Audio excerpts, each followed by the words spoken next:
So hello, dear ladies, and hello and warmly welcome, dear gentlemen. We are now live with Dr. Kausthub Desikachar. Hello, Dr. Kausthub Desikachar. Namaste. And me, Katja Ujcic. So first, we are going to say hi to the viewers that are here with us the first, and please let us know if you can see us. And yes, there are hearts and there are thumbs up, so I think everything is okay. Thank you. First, today we are start with a question: how really very daring are we? So I will. I think you should say how daring you are because I'm not part of that. Okay. No, you are a complete stranger here. So first we are going to I am going to ask you a question, my dear friends. Hello to Mihaela, hello to Claire, hello to Michelle, hello Kasturi. So the question is, did you ever experience a moment of awareness in time and space in which you had a choice to choose between light or dark? So let us know about that if you ever did experience this, because today we are going to talk about the window of consciousness. But let me first introduce Dr. Kausthub Desikachar for all of you who are following this interview on my Facebook page. You probably already know Dr. Kausthub Desikachar, and all the students of Kausthub Desikachar, you know him. And for all of you who know him, I am telling you that now in 2 weeks, nothing major changed in Kausthub's life. So the CV and introduction is the same. But for all of you who are now new and listening for the first time, warmly welcome. Dr. Kausthub Desikachar is a very famous and renowned yoga teacher, yoga therapist, a spiritual mentor, and a healer. And he is in yoga for years because his father and his grandfather, they were the great yogis. So he had a very, very good base of yoga knowledge, and from that base and from his intuition and his connection, he is giving us all this fantastic information and the energy that we receive here on these interviews and also in his teachings. So, and I'm Katja Ujcic. I'm also a yoga therapist, a student of Kausthub Desikachar. I'm also an expressive art therapist, and I'm mostly working with the highly intelligent and gifted people to help them to bring more light into their life. And in one way, helping also to see this window, to feel this window of consciousness that we are going to talk about today. So in the last interview, we explored the passage between light and dark. And Kausthub, you told us that Patanjali talked about the same thing, the window of consciousness. And you said that it's a gift from Īśvara to Puruṣa. The moment in time and space when we get the opportunity to choose between light or dark. Yeah. So we are going to talk about that and explore that today. It's actually a very big and serious topic that we will try to make a little bit more practical and more also fun. Yes. But before we start, Kausthub, as always, please do chant for us that this interview and will go well, and of course that all the people will be blessed. Okay. I didn't know that we had to make it fun, but we will try our best. We always do, yeah. If that is the feeling, sure, why not? So let us begin with a chant that I will do.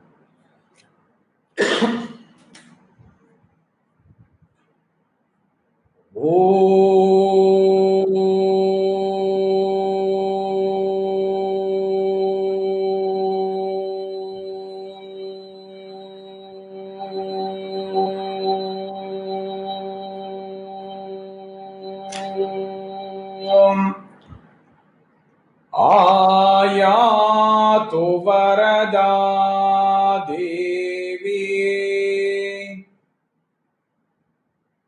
Aksharam Brahma Sammitam Gayatrim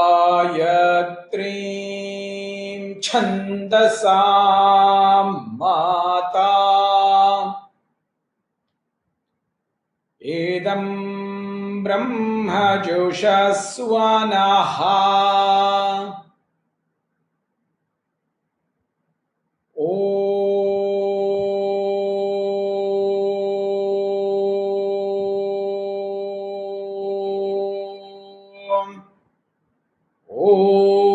Josi Om Sahosi Om Bhalamasi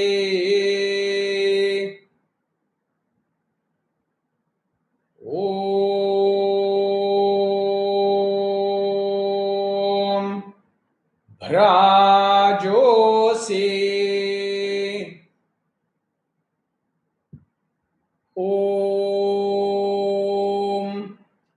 Devanandhamanamasi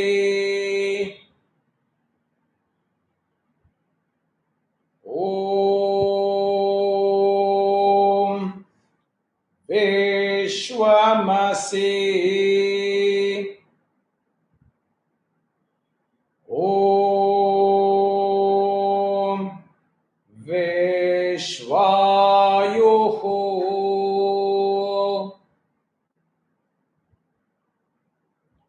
Om Sarvamasi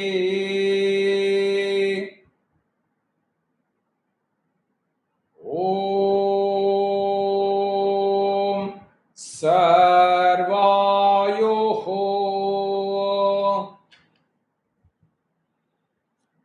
Abhibhuro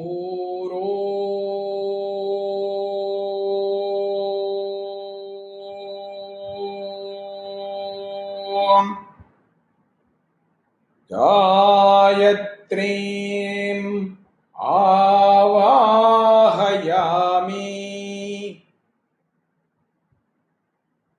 Savitrim Avahayami Saraswati Avahayami Om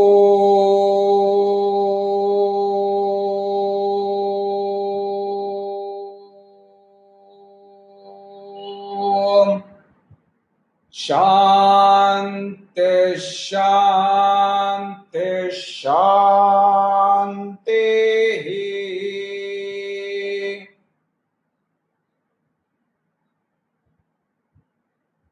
Namaste, my dear friends. Welcome to this conversation. Namaste. Welcome. Thank you. Thank you very much, Kausthub. So for all of you that join us now, warmly welcome. Please introduce yourself, say hi from where you are, because we are all over the world and we would really like to know who joined us and from where you are. And please do try to answer the question that I put here on the top of this interview. Did you ever experience a moment of a window of consciousness? Did you ever felt that?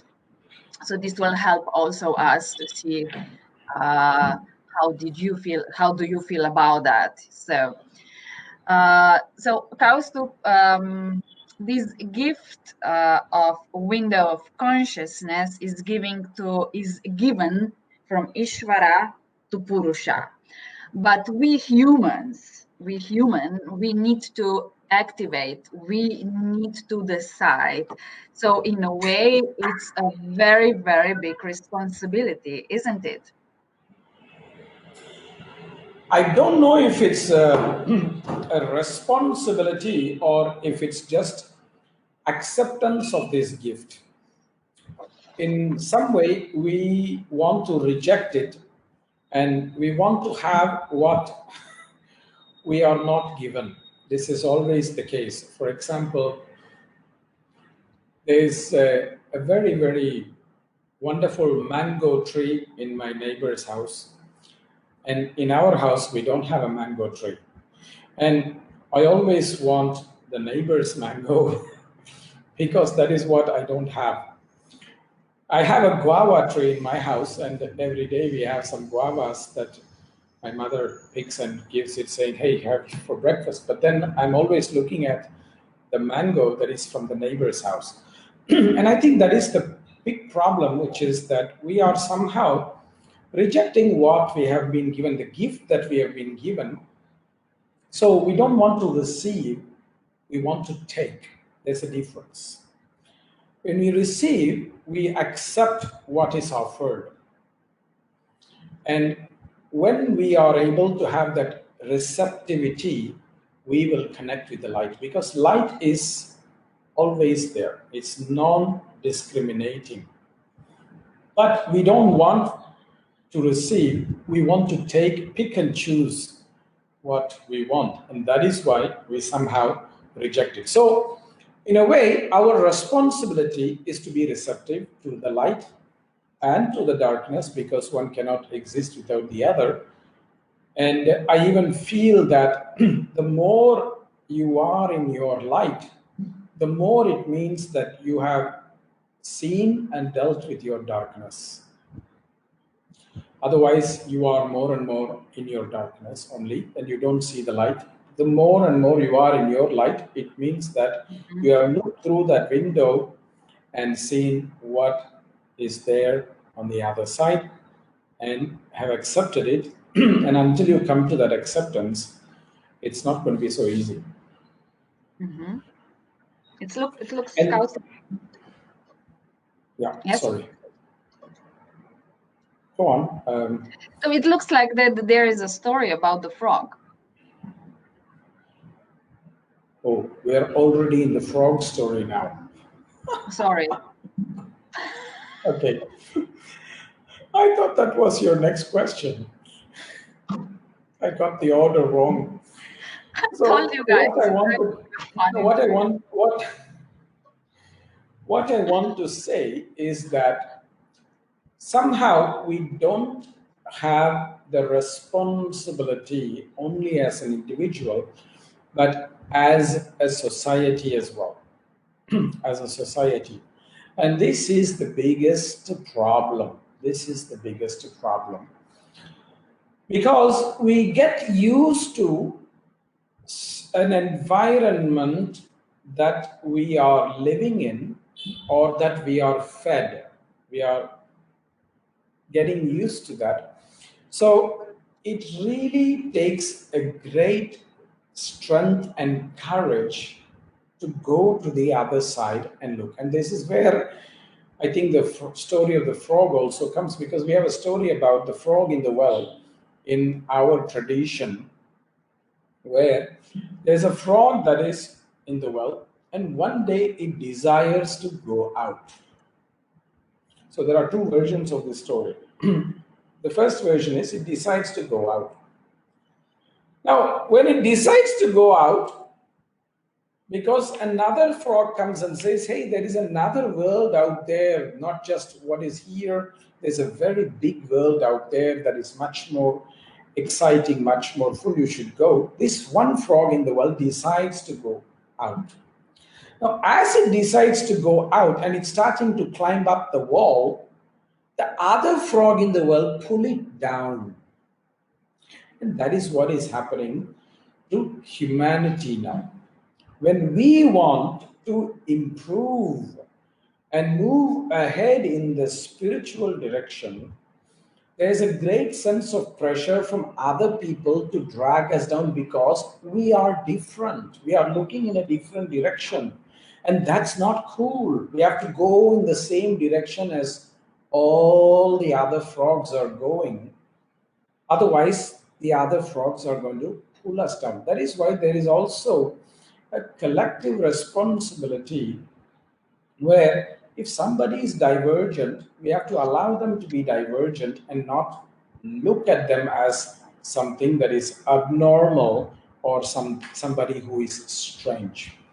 And this is something which is very, very important because somehow humanity finds a sense of security in the collective.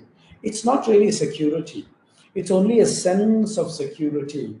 And we prefer to be average and mediocre if others are also average and mediocre rather than allow somebody to shine. I think in English they have this saying called the tall poppy syndrome. You chop off the poppy that stands out.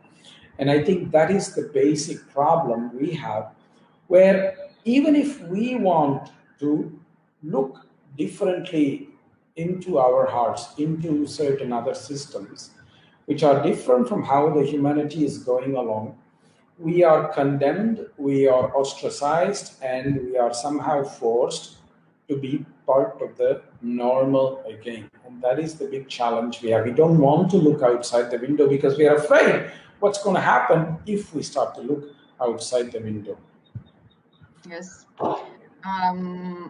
It's called also Jonah Complex. I don't know if you know about that. It's actually the surviving. So if a little child feels that he or she is different, she or he will do everything to adjust the society and not be different and wear the same stuff and be as the friends, the teenagers, because this is far more stronger than this survival instinct than to our own to be faithful to our own authenticity. So it's really it's such a strong force to be as the others and not to be excluded, because you can be stoned, you can be crucified, you can be, so but let's see about that frog.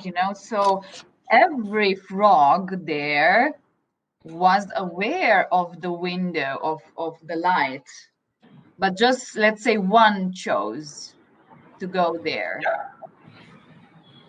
Yes. Yeah, So I mean, we can look at it differently. We know that there is something better on the other side.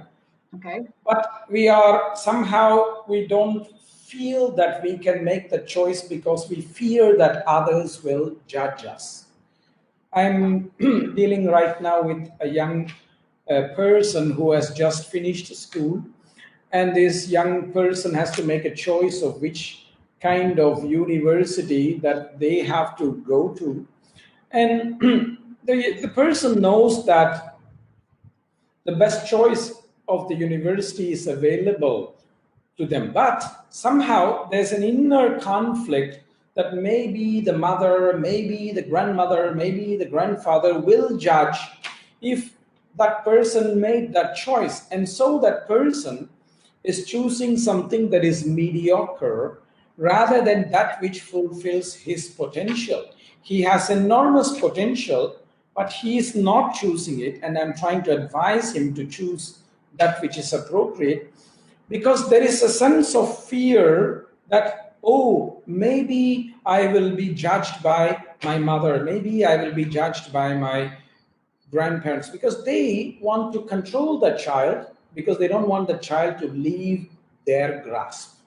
Whereas this child has potential to go to the best university that is outside of the city, but it's not being allowed to make this choice. And this is where I say that the frogs pull the frog that wants to improve. And we say this in India, there is a Tamil saying, which I think only the Tamil people here may understand.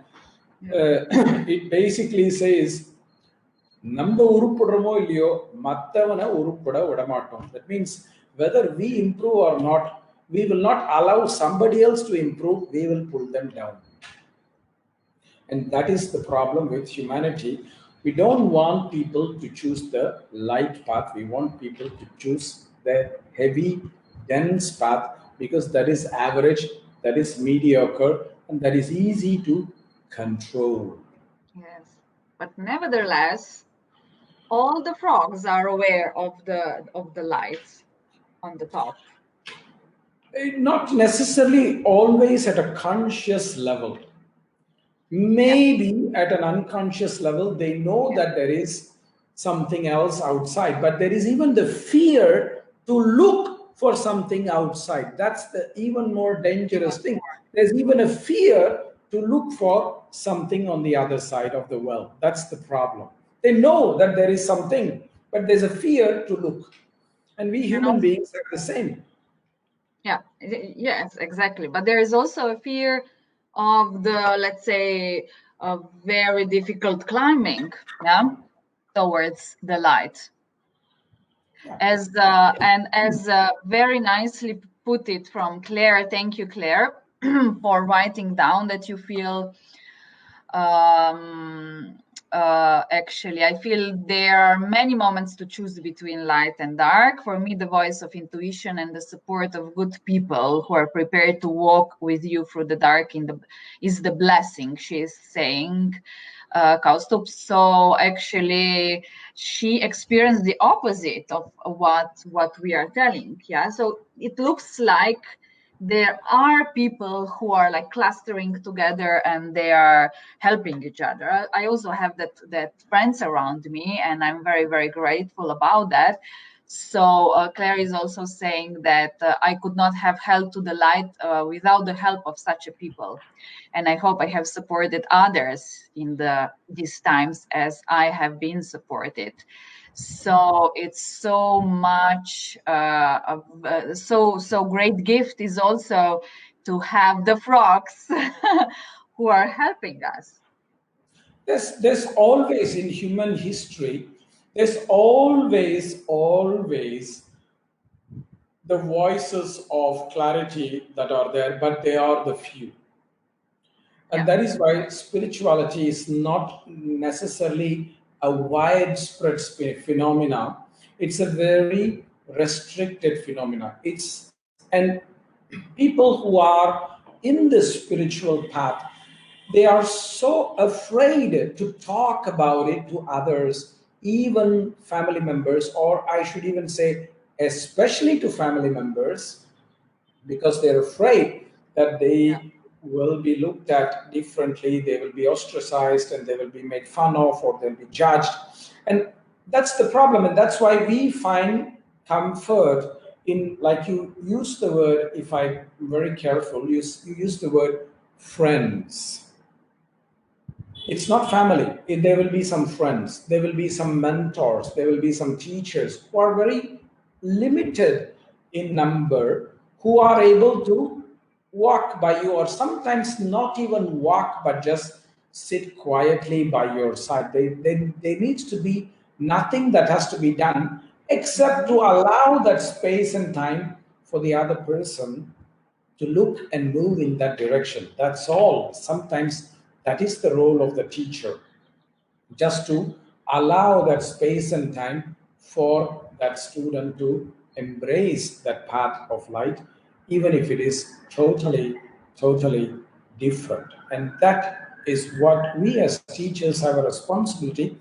But as a society, if this happens, it's going to be much more beneficial for all of the humanity. And that is why we suffer a lot, because we find somehow comfort in what we are used to rather than embrace what is different. I recently shared an article on to one of my friends who shared it on Facebook. It's an article about the destruction of so many native languages in the Australian continent, where the British came and destroyed the language of the native people there. And when the language is going, the whole culture will disappear. And why do they do that? Because there is not the acceptance of something that is different. And this has happened not only in Australia, it has happened in Northern America, in South America, in Europe, in Asia, in India, everywhere this has happened because we don't want to accept what is slightly different to what we are used to. We like to be in our comfort zone. And as long as we are in the comfort zone, we are not going to have that capacity to receive that light. Because that light, when it shines, it can reveal to us our own darkness, our own suffering that is very painful. But only dealing with that, we are going to move forward in our direction. And there are so many examples that I can talk about in this domain, but I think that will take away a lot of time and you will punish me because you will not finish your questions. Yes, I'm a great punisher. Yeah, we can see that. So yeah, no, I'm not. Come on. Yeah. So yes, but referring to the small groups, yeah. For example, I have small programs that I'm running online, like 10 people maximum, and it's really we are supporting each other there. We are doing, of course, expressive art therapy, and they are just in few months such great openings of consciousness and light. And I think this is some, for me at least, it's some sort of very nice recipe how to support each other in, as you said, in these small groups, and really connect it and really just be there, and we don't judge each other, and we just let's say hold space, yeah, like a little nest from every person. And this person, these people there, they are just flourishing very soon. So I find it very, very good, this small people clusters that support each other. And most of these people are with us today that we know of in this interview. And there will be some others as well in some corners of the world. And this has always been the case.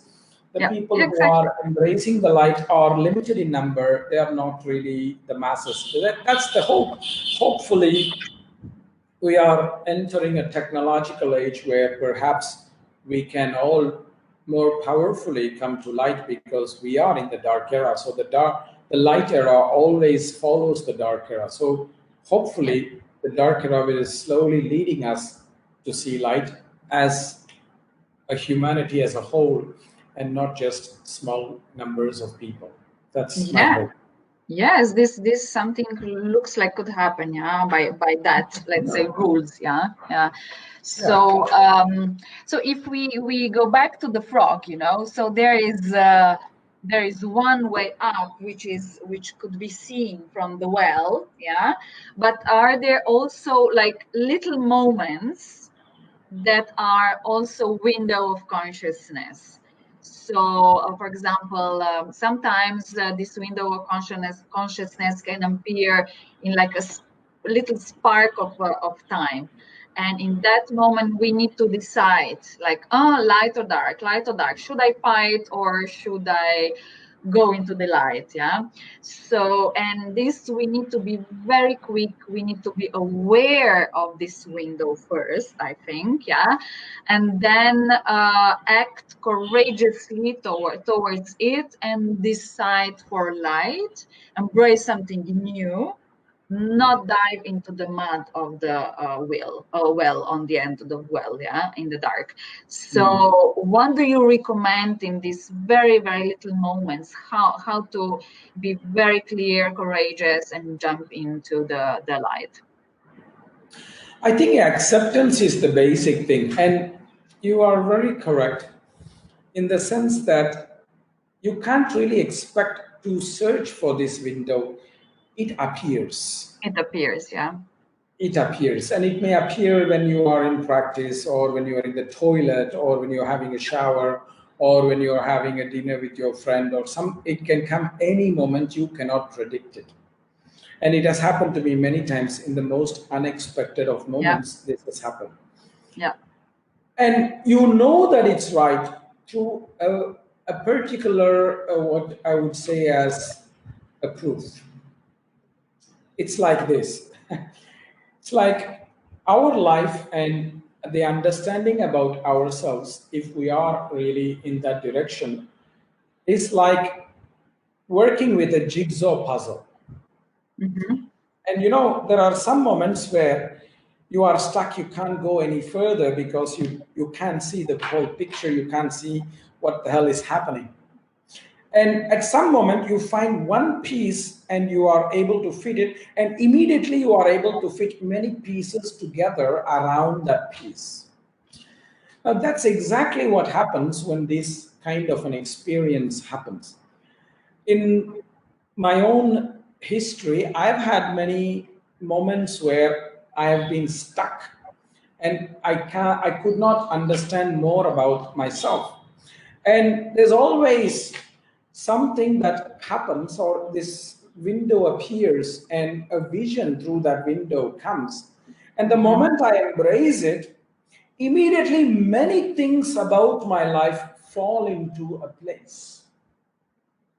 Many things about my life. So it's almost like the puzzle starts to fit around that concept. And so you slowly start to see a bigger picture itself, and maybe you're able to piece that together. And that is the beauty of this, that you really can't search for this window and say, what is it? What is it? The more desperate you are, the more it becomes elusive. The more you are relaxing, the more. That's why I said the examples, like I said, it could come in your practice when you feel relaxed. And I'm so sorry to say, excuse my French, I use the word toilet in this context, but that's also the place where many people feel very relaxed. They feel there is no disturbance. And I don't know about many. Usually it's like that, yeah. Yeah, but especially for us Indians, because in India we are usually living in such big families where so many members are there. The toilet is the only place where you are just alone and you have no other disturbance. You know, nobody is behind you and nagging you for this or for that. Or when you are with your friend, or when you are in some kind of relaxed experience watching the sunrise or watching the sunset, suddenly this, and you are not even looking for it, this happens. And everything will fall into place. And that is the beauty of this, where you see. And what you see need not be only comfortable things. Yes, for example, I share one of my own experiences where I had this vision of my mother's father, my grandfather, from my maternal grandfather, and I saw his death, and it was a suicide. My grandfather, my maternal grandfather, committed suicide. Nobody in my family talked about it or talks about it, because it's a very traumatic moment for my mother's family. Very traumatic. None of my uncles or aunties want to talk about it. My mother hates to talk about it because she was only 9 years old when this happened. So nobody talks about it. But there is that heaviness behind that family incident. And one day I had this vision that, okay, this is what happened. And immediately so many things fell into place about my mother's fears, my uncle and auntie's behavior, my relationship with death, my relationship with all these kind of things. Everything started to make sense because there was this little thing that was revealed, and it was not a comfortable image that was revealed. It was a very painful image that was revealed. That's the problem. Is we think in modern times spirituality means always, oh, peace and love, everything is great, and there will be unicorn with rainbows and all that. That is just nonsense. You have to see what it is, and sometimes looking at the darkness is the light. Yeah. To see. It is the light. Yeah, to see the truth, actually. Yeah, to see the truth. Exactly. And yeah, and be actually strong enough in ourselves to handle the truth. This is why I think, let's say, I'm always talking about this higher intelligence as Puruṣa, as Īśvara, and because it comes to you, it appears when we are ready, in a way, and so that we are ready to see the real truth. And sometimes people, of course, are not ready. Also, when I speak to people sometimes, and I really try to dose a little bit of what, as a therapist, I see, but mostly what we are doing is actually building a strong inner core that is able to see the truth. Yeah. Yes, he told me, thank you. You got goosebumps. This what we are looking for. Yeah.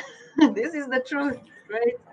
So, but I'm asking maybe a question, Kausthub, because being aware of that we can, in a way, choose the light. Yeah. Sometimes we are still choosing the darkness, and by that, but awareness, it comes like a double darkness. Yeah. We choose the dark, we choose the fight, and then we are always guilty about that. So how should we approach to ourselves with that double darkness, let's say? I think It's a fun the interview. word, Relax. yes, yeah, the double darkness, that is reminding me of the double chocolate ice cream flavor that I saw in the shop the other day. So it's really Right. dark. But you see, in mathematics, a double negative is actually a positive. Wow. Okay. So Yeah. so sometimes Yeah. the the encounter with the darkness and not choosing the darkness, I think what you are saying is we are not choosing the darkness, we feel guilty. That is part of the play of the dark. That is part of the play of the dark, that it wants you to feel guilty so that you become more dark, so that you don't go towards the light. And I think the key word that you are using is what is called guilt. I think we have to come out of the guilt by basically accepting our faults and that we are not perfect. And also forgiving ourselves, all these attributes, being compassionate to ourselves, so that we don't feel guilty, because we should only feel guilty when we really have done something very, very damaging. Yeah. Just because we don't fit society, we don't have to feel guilty. I have to feel guilty if I murder somebody or I beat up somebody, but I don't have to feel guilty for embracing my true nature. If I am made to feel guilty about it and I accept it, I can't blame somebody else. I can only blame myself. I cannot feel guilty to to be myself. And that is what we have to educate ourselves and then further our students, that we can't feel guilty for being true to our nature, for being truthful to our real self, for being loyal to our real self, to being loyal. This is a very important word. We have to be loyal to ourselves. If I am made a certain way, I cannot be somebody else. I cannot try to be like somebody else. That's not going to be possible. You know, I cannot dance like Michael Jackson. So I cannot feel guilty about it that I cannot dance like Michael Jackson. Perhaps he cannot talk about the Yoga Sutra like me. So I have some skills, he has some skills. We have to accept it. And not feel guilty about it just because we are different. And in some way, that's where the concept of choice also comes. Sometimes we have to transport ourselves and plant ourselves in an environment that nourishes our potential. A seed has to be planted in the right soil. So if I am surrounded by, let's say, family members who are only negative, now I cannot change them, but I can change myself. I can move out and live in an environment where I'm not bothered by these people on a daily basis. That choice we have to be able to make and not feel guilty about making such a choice. Yes. Because guilt is, let's say, all the emotions are by nature, let's say, they are there and they have their function. So also the guilt.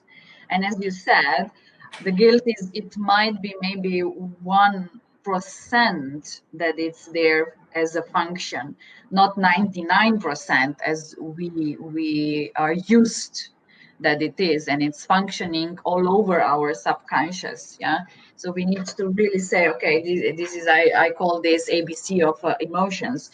This is guilt, this is fear, and everything goes really by nature, by its function. So which emotion has its own function? Nature is like that. Yeah, like a subconscious energy is like that. But we turned it, the society turned it in something more terrifying, so it can control the people. So this is, I think, very, very good that you said that it's a little part, not the society. See, we need to have all range of emotions, whether it's fear, grief, sadness, guilt. We need to have the whole range of emotions. But what humanity we have done, as we have done with many things, is we have weaponized it. Yeah. And that is why it's so dangerous. And many people feel guilty to feel guilt. That's the power of the weaponization of this. You know, we have weaponized many. Yes. We have weaponized emotions as well. And that's why we are manipulating our family members, our close ones, etc., through all these emotional situations, you know, and that is the problem. Mm-hmm. So is it possible, for example, that when we are accepting more and more light in this window of consciousness, it looks for me that it's some sort of free will for the humans that it's giving. So I'm entering in the window of consciousness, I'm checking with awareness myself, choosing the free will, and I choose light. Yeah, so if this is some sort, let's say, a process that I am very focused and aware of it, in slowly in time, can this become like some sort of automatic, like a breathing, that we can in one point just surrender to light, and light takes over, and in every circumstances can choose the light. Yeah. Yes, it's very simple the way I understand it. I mean, there's one reason why I am not your client, because you're working only with the gifted. I'm not so gifted. I'm just average. So I understand things very simply. I feel it's just the thing is below the neck and above the neck. That's all. If we can make a habit of always acting from our heart in every circumstance, the light path will slowly start to dominate. The problem is we act almost all the time from the head, calculating, manipulating, intellectual, analyzing, and that is from here, and that is always going to be dark. There's no good that has come out of the brain. Brain is not really capable of a spiritual function. The heart is much more capable of the spiritual function, and that is why they put the light in the heart. The divine put the light in the heart, and we call this the gray matter, literally, because it's so dark. We call this the gray matter, right? That's, if some doctors can check. Yeah. My dear friend Balaji is there. He's a medical doctor. He can verify. This is the gray Yes, matter. That's the dark. verify, Balaji. Whereas the heart is the light. And if you look at the temperature also, medical doctors have found that the temperature of the heart is always warmer than the temperature of the brain. So it's a warmer place as well. Warmth is associated with light, cold is associated with the dark. Yes, thank you, Hitom. So nice. He told me thank you. Yeah, please come. Yeah. So my experience has always been that, and in my own life, I have seen many occasions, every time I have chosen from my heart, it has been a light decision. And every time I have intellectualized, thought about it, analyzed, overanalyzed, over-reflect, overcompensated with this and that, it has always turned to be something that is bad, something that is not helpful, that is dark. I've had to relook at that perspective. And that is why the heart is the most intuitive place. The heart is the most light place in our whole system. That's why it's called Hridaya. The place of the heart, the light is Hridaya. Yes, great. It's but sometimes could be, you know, I'm thinking, for example, that sometimes we do choose from the heart, but can be hurtful for other people or hurtful for ourselves, you know, like, okay, I will do that for you from my heart, or like, you know, it can be full of guilt or so, or shame, you know. So it's not, let's say, directly to the light. So we need to really connect to this light, to the truth, but it like takes time. Yeah, we need to climb up from the well of frogs. Yeah.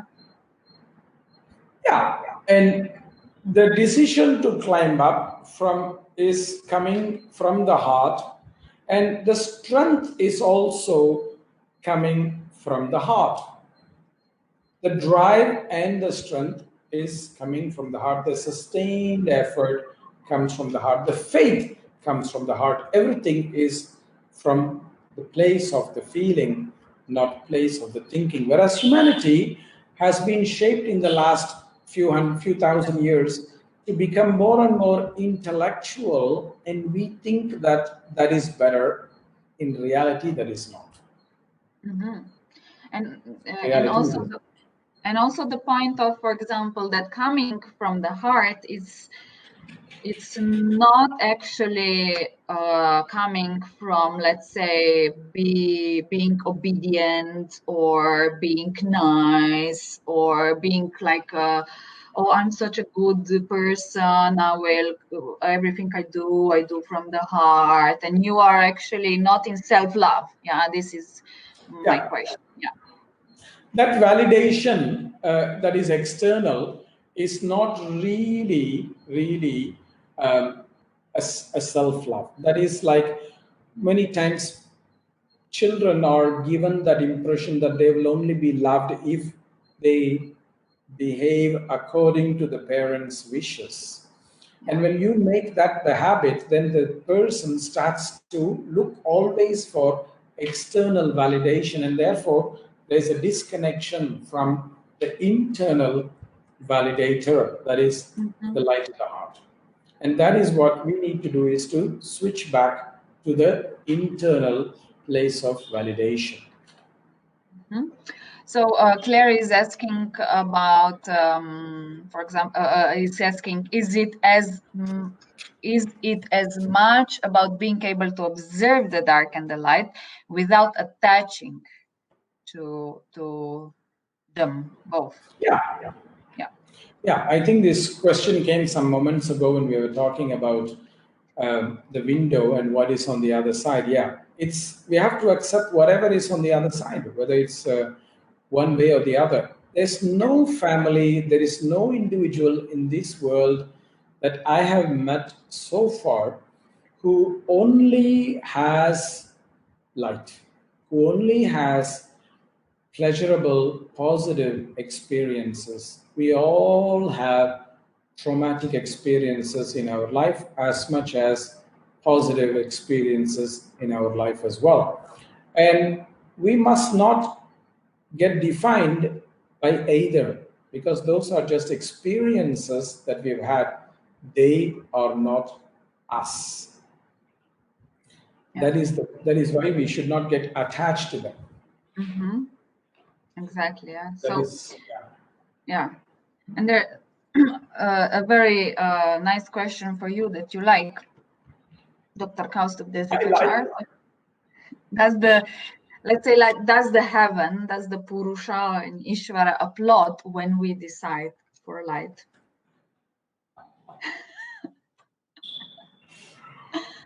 I don't know.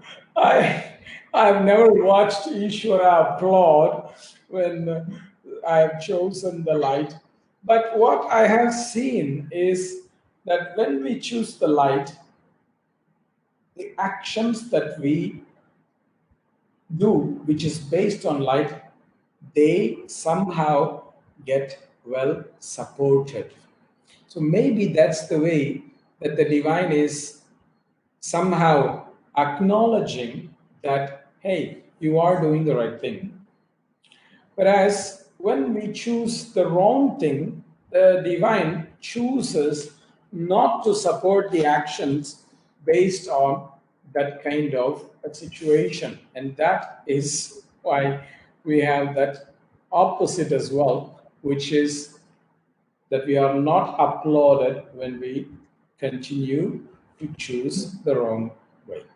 That's why the things that have, if you look at many of the stories that you remember historically and things like that, most of the things that we are remembering are acts that come from the heart, not the acts that come from the head. That's remembered for short term, and then after that it's forgotten.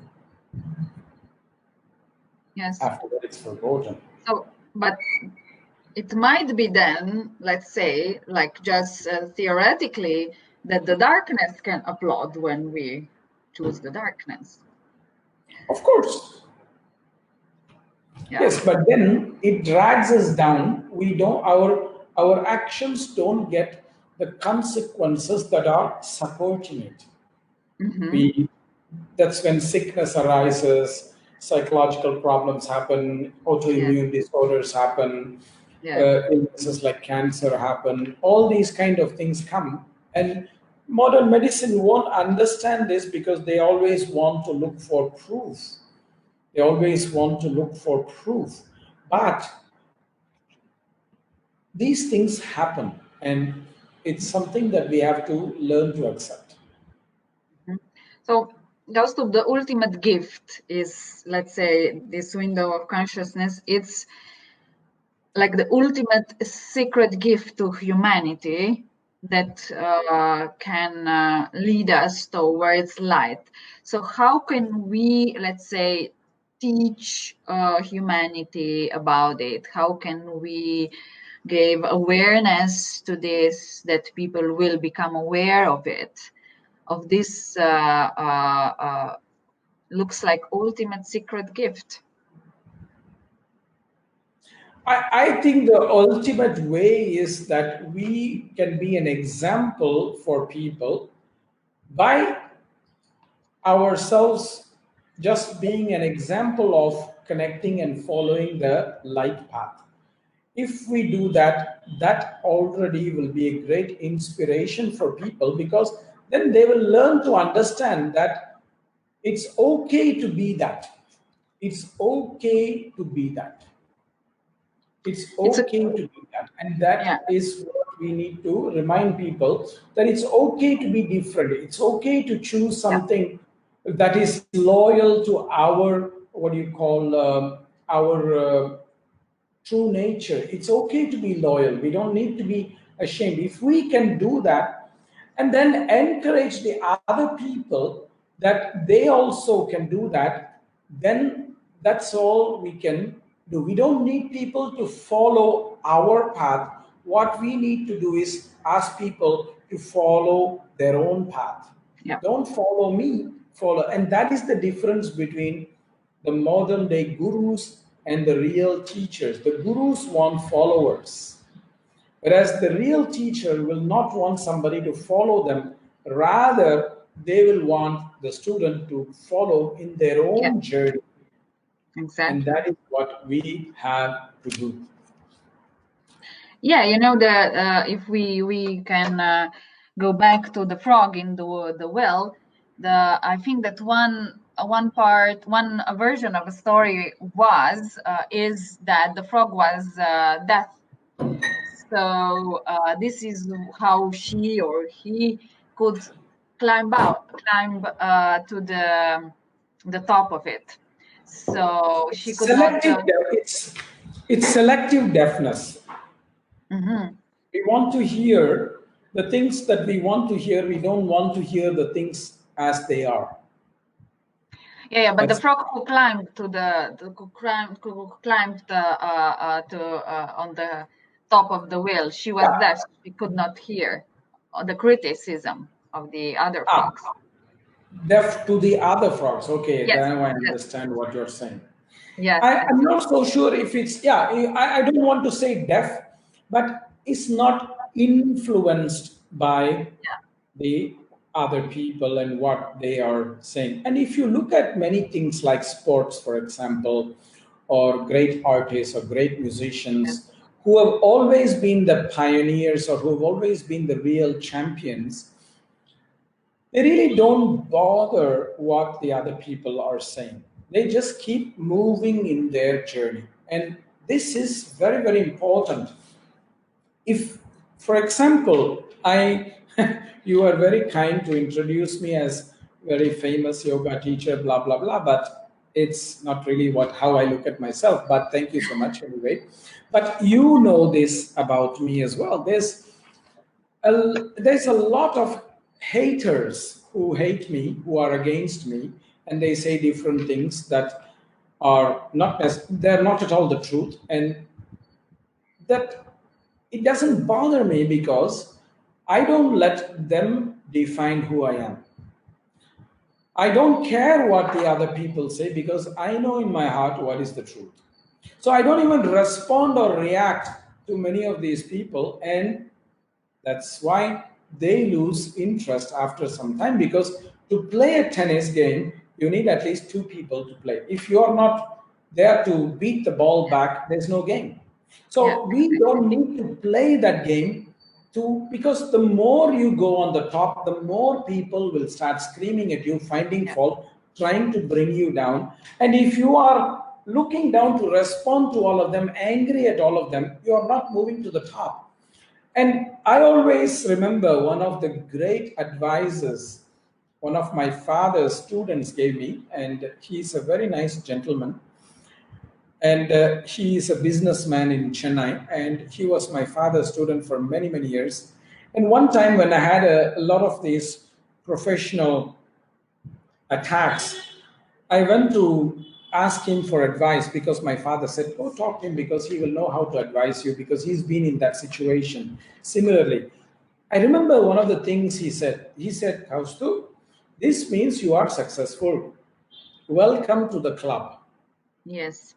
So the more people criticize you, it's maybe the sign that you are doing something right. Yes.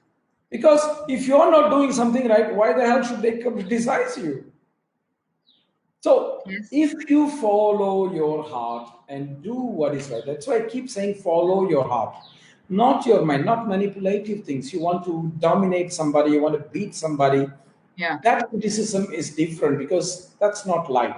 But if you really want to be loyal to yourself and people are criticizing, you don't need to bother about it. That's the very, very simple thing. Right.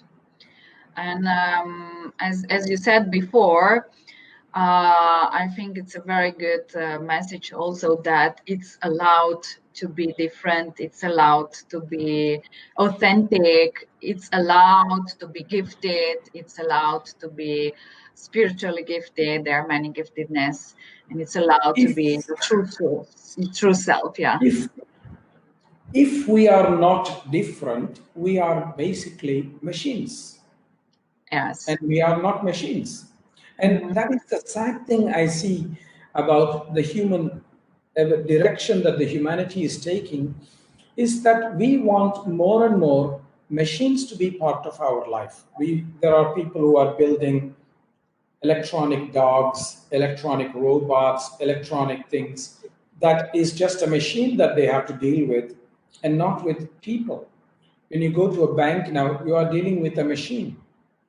When you go to a restaurant now, you are dealing with a machine because there is this no touch business anymore, no interaction. So we somehow start to become more and more friendly with machine because the machine does not judge us, the machine does not criticize us, the Yes. machine does not evoke emotions in us, and that is why we are becoming Yes. in that direction, which is totally the It's wrong terrible. direction. Yeah. It's terrible. Totally the wrong direction. And that is There's the no, yeah, there is no mirroring, and by that we cannot find our own truth. So we will be really see, completely when disconnected. Yeah. when you are in front of a human being, it's not just what you are saying or what you are doing, but something will always be triggered in that person, in you. Some emotion will be triggered. Maybe you will like that person, or maybe you won't like that person, or maybe you feel sad about something, or maybe that color of the clothes they are wearing reminds you of somebody else in your family. There's always something that will go on, and that is Yeah. what people want to avoid. They want to deal with a machine, and that is the Exactly. big problem. That is Yeah. the big Mhm. Okay, great. So if guys, I was just thinking about that. I have a Facebook. I have a Facebook page about the where all the gifted people, all those who want, yeah, can join us. We have a small Facebook community, Riders of the Gifted Storm. I will post later on a link if you want to join, where I post things about giftedness and so on, and spirituality. Also, you can join the Facebook page. So, and we are slowly coming to an end. Again, it went so very, very quickly, Kausthub. It's already 1 hour. I don't know where yes. this time. And the time is in India is 3:33. My gosh, perfect timing for ending with a fantastic chant. Yes, thank you very much, all my friends. Please do join us in 2 weeks. Stay connected, that you will know where, when and where, when and where, but the topic, what we will talk about in 2 weeks with Dr. Kausthub Desikachar. Thank you very much, Dr. Kausthub Namaste. Desikachar. All the blessings to all of you, my dear friends. And let's ask Kausthub again to chant for us.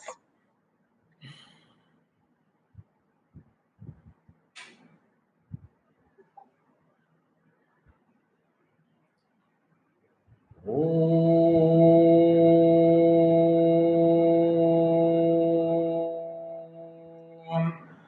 सर्वभूतस्थमेकन्नारायणम्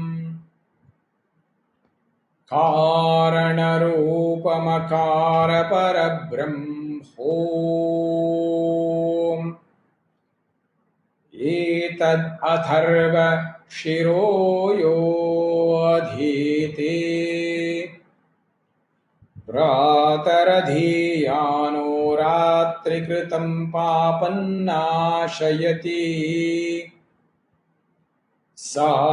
सायमधीयानो दिवसकृतं पापन्नाशयति माध्यन्दिनमादित्याभिमुखो धीयान पञ्चपातकोपपातकात् प्रमुच्यते सर्ववेदपारायण पुण्यल्लभते नारायण सायुज्यमवाप्नोति श्रीमन्नारायण सायुज्यमवाप्नोति य एवं वेदा इत्युपनिषत् हरेः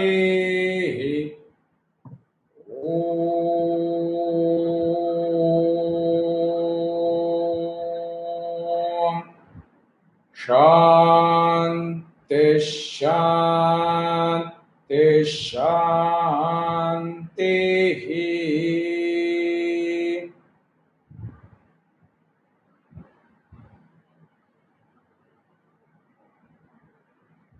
Namaste, friends. Namaste. Thank you.